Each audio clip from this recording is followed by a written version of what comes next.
the King of the Ring, which will be going down on SmackDown. Like I said, this is going to be a jam-packed show. It's almost like this is like involved in some sort of a ratings war. Like maybe they're trying to heist up, USA to get more money. They just signed a TV deal that doesn't make a lot of sense. There's no AEW going up against it, but you look at a SmackDown and you got a John Cena match. You got a Cody Rhodes match. Not only that, you got a Randy Orton match, as well as Jey Uso is one of the biggest merch movers there is in the company. That's a damn good night. That reminds me a lot of like watching Monday Night Raw or SmackDowns back in the early 2010s when guys like Seth Rollins, Roman Reigns, they wrestled every night. TKO, they kind of honestly seem like they have a little bit of an easier schedule. For these guys, you still show up on Raw, you show up on SmackDown, you deliver promos. You might get in some little brouhaha, but you're not wrestling real wrestling matches. You only wrestle on TV every once in a while. You're having the big pay-per-view match once a month. Some guys, it's not even once a month. I'm wondering in the long term if this has got to kind of guys' careers will get prolonged, but because of the fact they're not working house shows, they're not working as much TVs.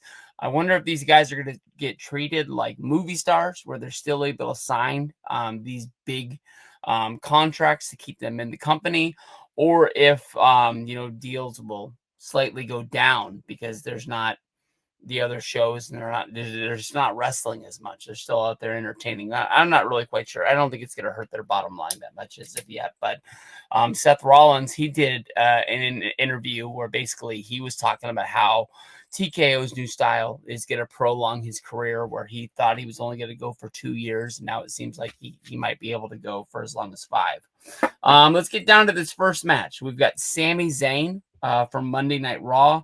He's going to be going up against Randy Orton.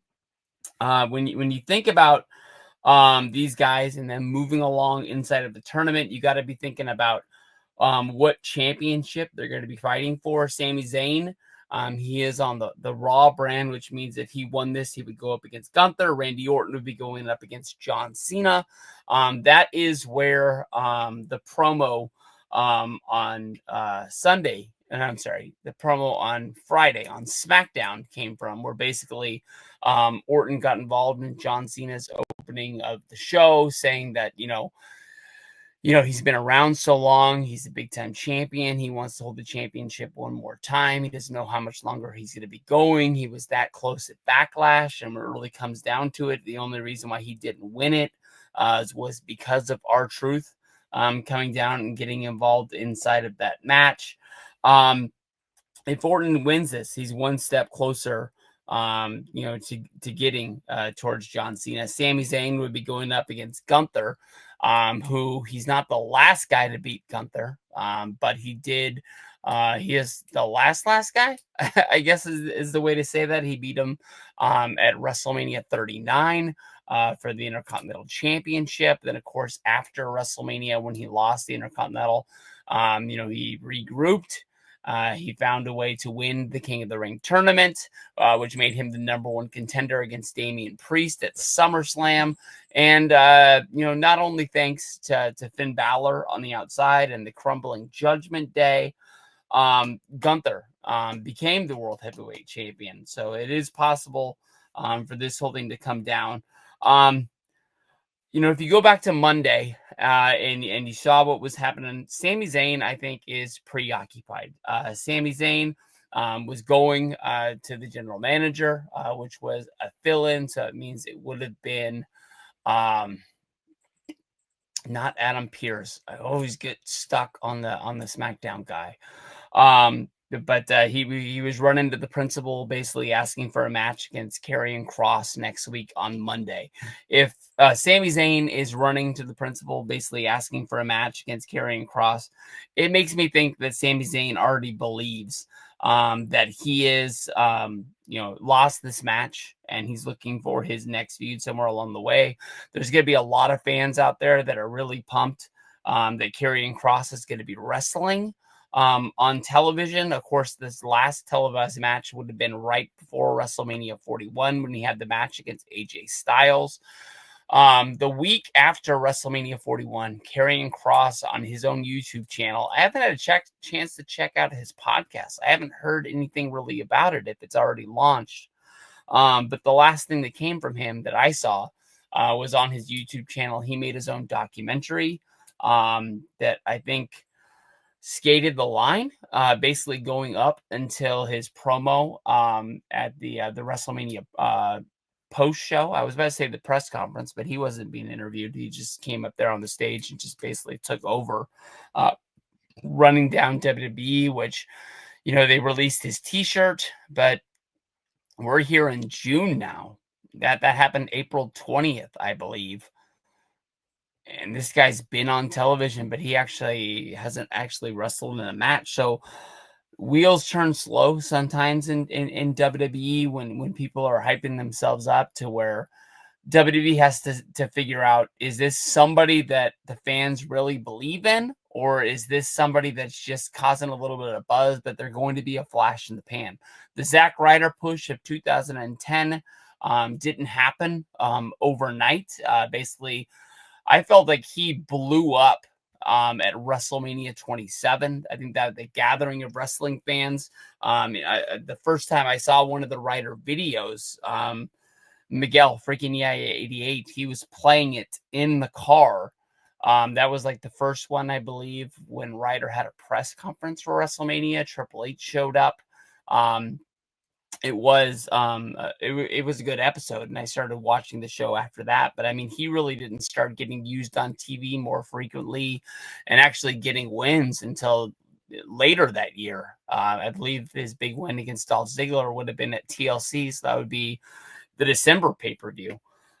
So we'll see if Karrion Kross is actually going to get used out of this whole deal. But just the fact that he's preoccupied, already going off on another thing.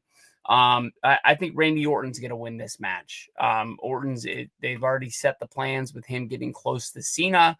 It makes me think that some sort of, if you go back to, what year was that? Probably 99 or 2000. There was a time when Triple H was the champion, and they had a 6-pack challenge, which I think involved like Mankind. I know the British Bulldog was in there. Undertaker might have been hurt at that time, but The Rock was in there. It makes me think that they're going to be setting up some sort of a big match, like a 6-pack challenge for Cena, where he's going to have to overcome the odds, whether that happens like in a Survivor Series or something like that. I've noticed that the pictures that have come out or just the graphics, it doesn't say War Games on there, so I don't know if they're just trying not to like give it away. That's going to be coming. But I think that honestly would be fun, of Cena going into a big match as him being champion, and thinking that the odds are honestly really stacked against him if he was to be champion until till Survivor Series. I mean, that's pretty late in his year. If he escaped that, there's going to be whatever this December pay-per-view in Boston is going to be. I think they're calling it Ruthless Aggression, but I'm really not quite sure. But Orton would really set up the next match, where you look at Cody Rhodes, who's going to be fighting against Jey Uso. Cody, of course, if he gets the win for SmackDown, the SmackDown branded champion would be John Cena. Uso would be fighting against Gunther. If that they were to win and get the SummerSlam. Both of those big rematches, of course, Cody and Cena at WrestleMania 41, Jey Uso and Gunther just happened on Monday Night Raw, I believe 2 weeks ago. These are two friends in the wrestling world. We've seen these guys team up at no, they didn't team up at Bad Blood, but I believe that they teamed up and they won the tag belts. I can't remember exactly what show that was. I was going to say Bad Blood, which happened in Atlanta last year, but that was Cody and Roman. But it was when Uso first made the switch, and it was kind of like Cody showing the Monday Night Raw brand, especially a guy like Drew McIntyre, that you could trust Jey Uso, that it was not like some sort of bloodline plan to send him to Monday Night Raw, to send him away, and then basically still be the backstabbing bloodline guy that was. He really could be trusted. He really was a bad guy, a good guy, and wanted to fight Roman Reigns for everything wrong that he had done to him and his family along the way. So they have the history. They just hooked up at Money in the Bank when they took on Logan Paul and John Cena. This is a tough one to do. But honestly, Jey Uso, he was out there. He had his ribs all taped up from his match. I don't see, a week long, healing process from him. The guy is beat up. He has worked one hell of a schedule since basically the WrestleMania match against Gunther. And then the lead up to the rematch with Gunther, the guy was fighting at Money in the Bank. He was helping his friends in squabbles that they were in. And he just looks like he's just preoccupied. He looks like he's got too much on his plate. And I think it's going to be hard for him to go in there against Cody. Cody, to me, is the king of the castle when it comes to WWE. I see Cody Rhodes getting the win here. In my mind, the match that would be set up would be Cody versus Randy Orton in the final. That would happen at Night of Champions.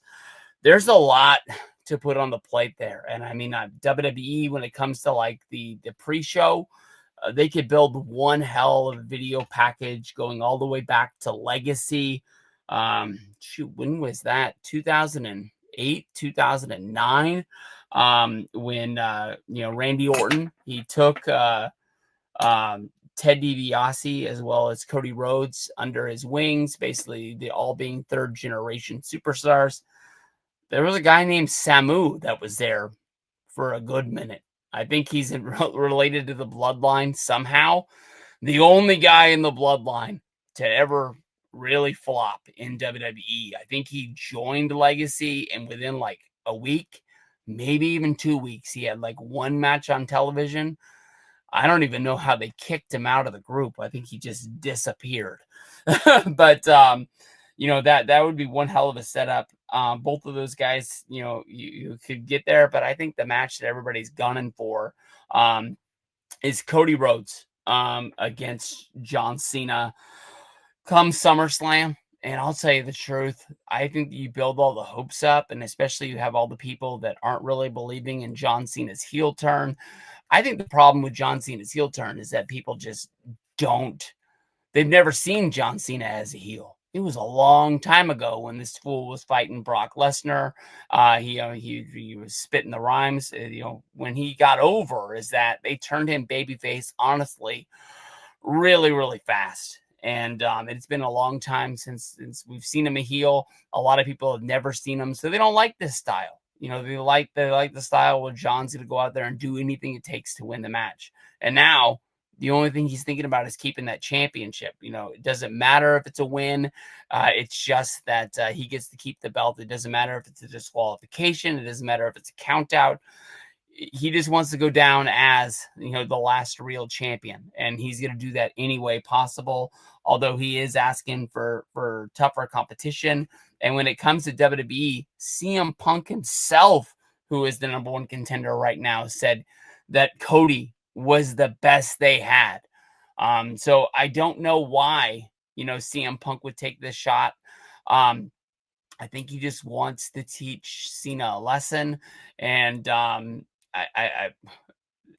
which doesn't make any sense. I think when the whole thing was set up, I don't think Punk would have known storyline wise. Sometimes I think about wrestling too literally. Maybe he didn't know that, or maybe he did know that Cody was already entered into this King of the Ring tournament. So he wasn't able to just say, I want to fight you in Saudi Arabia or something like that. I'm not quite sure. But actually, Cena was the one who challenged him. So I think that's straight. And if Cody came out the winner of the King of the Ring thing, I think that's your best chance scenario. The Queen of the Ring with the women, you've got Roxanne Perez going up against Jade Cargill. Jade Cargill is somebody on the SmackDown roster. She's like Rhea Ripley. Until there's a Rhea Ripley match against Jade Cargill, I'm picking Jade every time. I don't see how this girl loses. I know that, there's the whole thing of we all want to see this big three-way match again with Bianca Belair. I don't think I'll ever get used to that. She's been on the main roster for years, and I stutter on that every time. But I just think that I'm going to pick her every time. I don't see how she loses. I think that Liv Morgan, you can see that the beginning of Raw, I think that she was a huge piece of the women's division. It was pretty much Monday night. She called it Monday Night Morgan at the beginning of the show, but before her injury that happened, which I haven't read today how serious it is. Is this a surgery situation? Was it just a separation? They were able to pop it back in. That's going to be huge, especially with her match that looks like it's going to be against Nikki Bella at Evolution. No, yeah, Evolution 2. But I think that she was going to play into this whole deal. I could see her getting involved in that match, trying to make sure maybe Roxanne didn't win, even though they're stable partners in Judgment Day. Then on the other side, you got Alexa Bliss going up against Asuka. That's a really, really hard thing to pick. But we'll start with Roxanne Perez going up against Jade Cargill. Roxanne Perez is like a diamond in the rough. She is like a future star if there ever is one.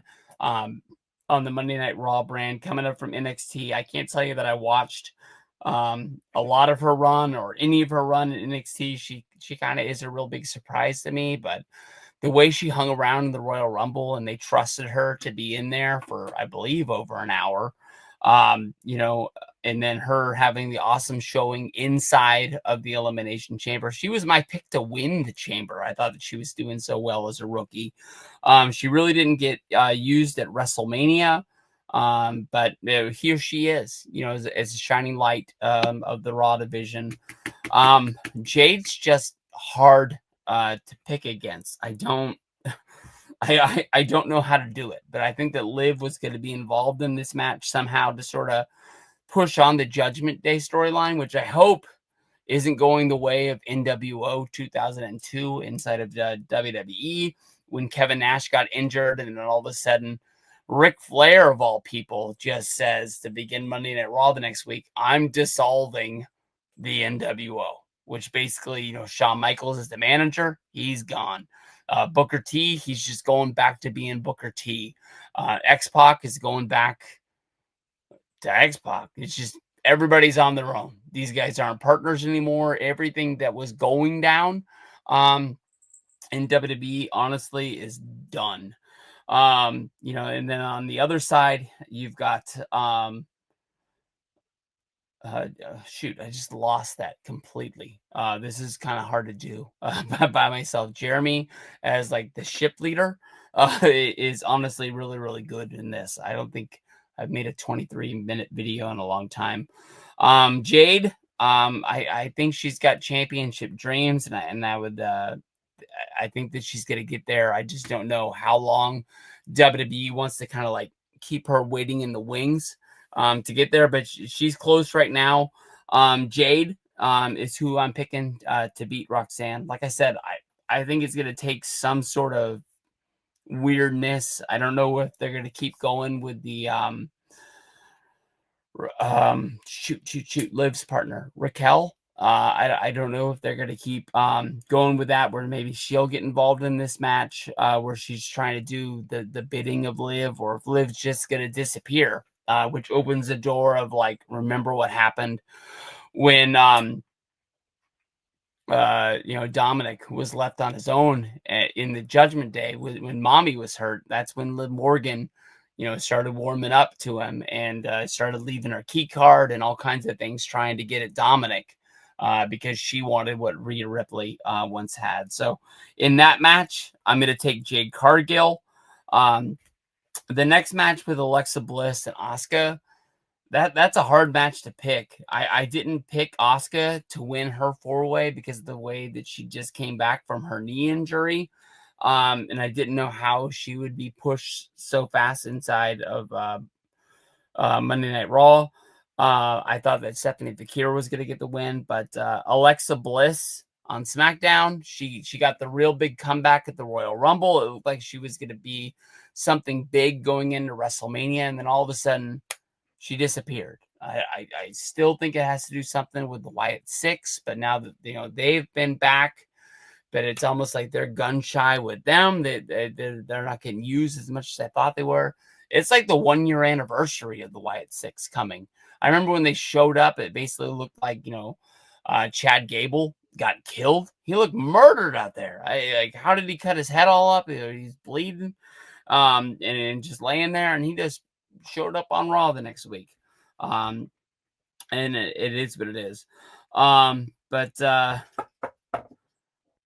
I keep trying to think like who is going to be the better one to go after, either Io Sky or Tiffany. And to me, honestly, I think I want to see Alexa Bliss versus Tiffany a lot. I think that's the big match that I'm hoping for. So I'm not sure how she does it, but Bliss has beat Ronda Rousey before. So I'll take Bliss to win that match, setting up Jade Cargill against Alexa Bliss, which is weird. Because it's in the King of the Ring and the Queen of the Ring. I've got SmackDown versus SmackDown, which could be something that they want to do to kind of emphasize the SmackDown brand, because it's not on Netflix. It's not looked at as the number one brand, even though it's got like Cody Rhodes, Roman Reigns. They've got the better roster. It's just that Raw has always been the flagship, and I think it always will be the flagship. Maybe this is like the bragging rights moment where SmackDown can look and say, hey, we've got the finalists in the King of the Ring and the Queen of the Ring along the way. But main event of SmackDown 620 is going to be R-Truth versus John Cena. And everything that I have seen basically says that it's going to be a non-title match. I don't really understand that. I didn't know that Saturday night's main event was a non-title match until the match was over. I really believe that R-Truth was getting a title shot. For R-Truth, who I love R-Truth. R-Truth gets named to go into the WWE Hall of Fame, but you're not going to see a video from me complaining about all these guys that got left out. I get it. I understand. The guy was there in the late 90s, the early 2000s. He left. He made a big name for himself in TNA. He came back.